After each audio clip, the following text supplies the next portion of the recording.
Trump today, this morning, while he was in England, during a press conference with the English Prime Minister, answered a question basically saying that Jimmy Kimmel was canceled because he had horrible ratings. Okay, that's not true. If the networks wanted Jimmy Kimmel, show to end because of poor ratings, ABC or its parent organizations would have pulled and ended Jimmy Kimmel's contract because of poor ratings. They're not going to continue to spend money on a show if it's bringing in less revenue than they're spending. What happened was Donald Trump's FCC chair immediately came out, threatened the networks, threatened their license over Jimmy Kimmel's statements about Charlie Kirk, and ABC immediately pulled or suspended indefinitely Jimmy Kimmel's show. After that, Donald Trump goes on, or his horrible platform Truth Social, where truth goes to die, and said that praised getting rid of Jimmy Kimmel, and then threatened to go after Jimmy Fallon and Seth Meyers. Stephen Colbert's show has already been canceled.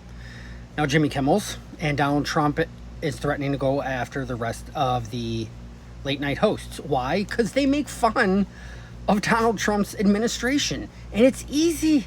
They have so much to work with because Donald Trump and his administration are authoritarian, unserious, dangerous to democracy individuals. And they hate, Trump and his administration hate freedom of speech unless it's something they agree with, right?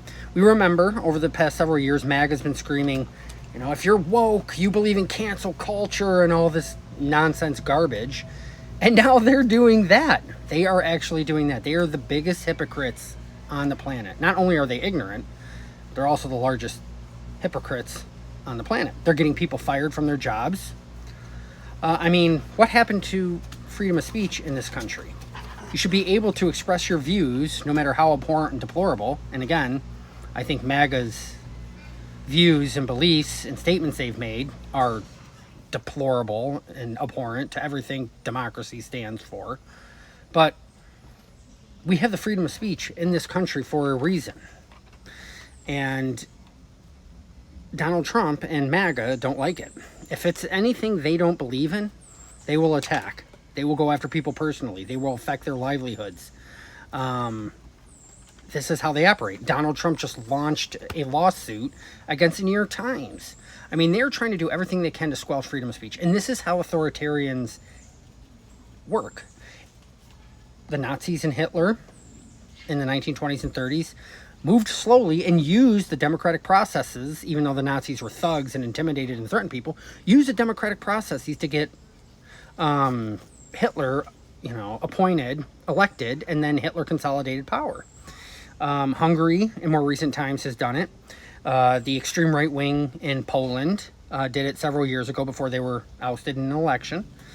So this is how authoritarians come to power. It's like the frog in the slow boiling water. They use democratic processes to overthrow democracy. And before you know it, we're living in a dictatorship, and people are wondering how you got there. So what do you need to do? You need to stand up and push back. You need to make videos pushing back. You need to contact your Congress members and senators. You need to protest and march peacefully.